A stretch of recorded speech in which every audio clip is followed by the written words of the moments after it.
আসসালামু আলাইকুম। Engineer next বিডিতে আপনাদের সবাইকে স্বাগত। আচ্ছা, ভাইভা বোর্ডের সেই প্রথম আর সবচেয়ে কমন প্রশ্নটা, ইন্ট্রোডিউস ইয়োরসেলফ বা আপনার সম্পর্কে কিছু বলুন, এই প্রশ্নটা শুনলে কি হয়? কিভাবে উত্তর দিলে ইন্টারভিউয়াররা ইমপ্রেসড হবেন? চলুন আজ সেই কৌশলগুলোই একদম সহজ করে জেনে নিই। একবার ভাবুন তো, আপনি ভাইভা বোর্ডের সামনে বসে আছেন, আর ঠিক তখনই আপনাকে এই প্রশ্নটা করা হলো।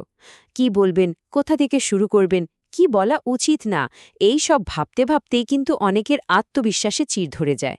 অথচ জানেন তো, এই একটা সাধারণ প্রশ্নের উত্তরই কিন্তু আপনার পুরো ভাইভার মুড সেট করে দিতে পারে।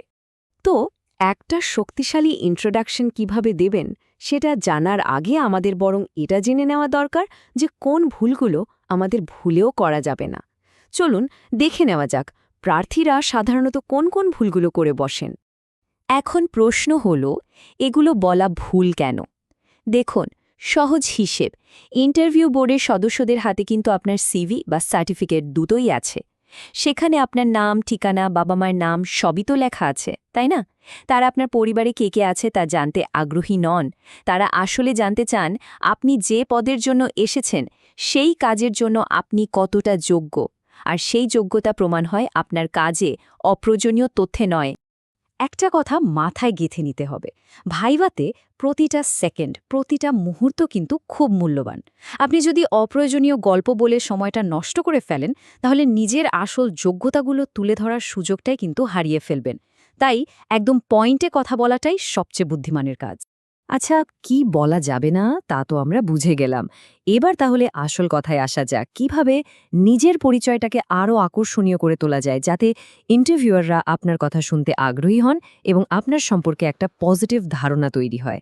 যখনই আপনি নিজের পরিচয় দিতে গিয়ে আপনার করা কোনো কাজ বা প্রজেক্ট নিয়ে কথা বলা শুরু করবেন, ভাইভা বোর্ড কিন্তু শুরুতেই আপনার প্র্যাকটিক্যাল জ্ঞান আর অভিজ্ঞতা সম্পর্কে একটা পরিষ্কার ধারণা পেয়ে যাবে।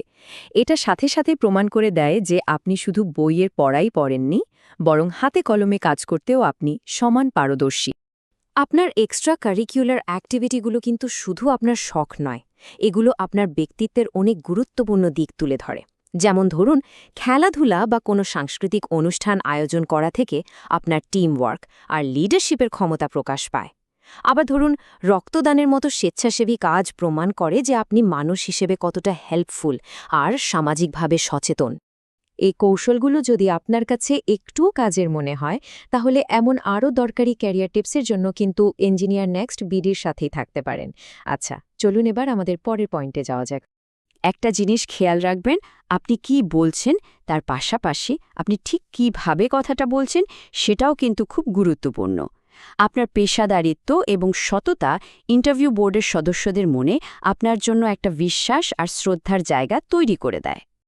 আপনার উত্তর দেবার সময় চেষ্টা করুন এটা বোঝাতে যে আপনি কাজের প্রতি কতটা সিরিয়াস আর ডেডিকেটেড। যেমন, কোনো একটা প্রজেক্ট শেষ করতে আপনার কতদিন সময় লেগেছিল, বা সেই প্রজেক্টে আপনার ঠিক কী ভূমিকা ছিল, এই বিষয়গুলো যদি একটু গুছিয়ে বলতে পারেন, তাহলে আপনার প্রতি তাদের আস্থা কিন্তু অনেক বেড়ে যাবে। সততা, এটা হলো সবচেয়ে জরুরি বিষয়। আপনার অ্যাচিভমেন্ট হয়তো অনেক বড় কিছু নয়, তাতে কোনো সমস্যা নেই, কিন্তু সেই ছোট কাজেও আপনার ভূমিকা ঠিক কী ছিল তা একদম সততার সাথে ব্যাখ্যা করুন। এটাই আপনার বিশ্বাসযোগ্যতা তৈরি করবে। কোনো কিছু বাড়িয়ে বলার একদমই দরকার নেই। আমরা সবাই শুধু সফলতার গল্প বলতে ভালোবাসি, তাই না? কিন্তু কোনো কাজে যদি আপনি ব্যর্থ হয়ে থাকেন এবং সেখান থেকে গুরুত্বপূর্ণ কিছু শিখে থাকেন, সেটাও কিন্তু বলতে পারেন। এটা আপনার সততা আর পরিপক্কতার প্রমাণ দেয়। আর সত্যি বলতে, নিজের ভুল থেকে শেখার ক্ষমতাই কিন্তু একজন ভালো লিডারের সবচেয়ে বড় গুণ। এতক্ষণ তো আমরা বিভিন্ন কৌশল আর থিওরি নিয়ে অনেক কথা বললাম। চলুন এবার একটা আদর্শ উত্তরের উদাহরণ দেখা যাক, যেখানে এই সবগুলো কৌশলকে খুব সুন্দরভাবে একসাথে ব্যবহার করা হয়েছে। খেয়াল করে দেখুন উত্তরটা কিভাবে শুরু করা হয়েছে। এখানে কিন্তু সার্টিফিকেটে যা লেখা আছে সেই তথ্যগুলো আবার না বলে আলোচনাটা সরাসরি এক্সট্রা কারিকুলার অ্যাক্টিভিটিজের দিকে নিয়ে যাওয়া হচ্ছে। এতে কি হচ্ছে, ইন্টারভিউয়াররা আপনার সম্পর্কে এমন কিছু জানতে পারছেন যা আপনার সিভিতে লেখা নেই, এবং তারা আগ্রহী হয়ে উঠছেন। এরপর দেখুন খুব নির্দিষ্ট উদাহরণ দেয়া হচ্ছে, যেমন টিম লিডার হিসেবে দায়িত্ব পালন করা বা কোনো ইভেন্ট ম্যানেজমেন্টে অংশ নেওয়া। নিজের সেরা প্রজেক্টটার নাম উল্লেখ করে আপনি কিন্তু আপনার সবচেয়ে বড় অর্জনটাকে খুব সহজেই সামনে নিয়ে আসতে পারছেন।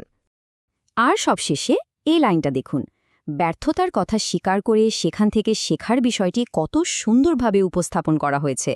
এই একটা বাক্যই কিন্তু আপনার সততা, বিনয় এবং পরিণত মানসিকতার পরিচয় দেয়, যা আপনাকে বাকি প্রার্থীদের থেকে এক মুহূর্তেই আলাদা করে তুলবে। তাহলে পুরো আলোচনার সারমর্ম কি দাঁড়ালো? আপনার পরিচয়ের সময় অপ্রয়োজনীয় ব্যক্তিগত তথ্য বাদ দিন। ফোকাস করুন আপনার কাজ, আপনার প্রজেক্ট, আপনার দক্ষতা আর আপনার বিশেষ কার্যক্রমের ওপর। সবসময় সৎ থাকুন এবং খেয়াল রাখুন আপনার প্রতিটি কথায় যেন আপনার আত্মবিশ্বাস আর পেশাদারিত্ব ফুটে ওঠে।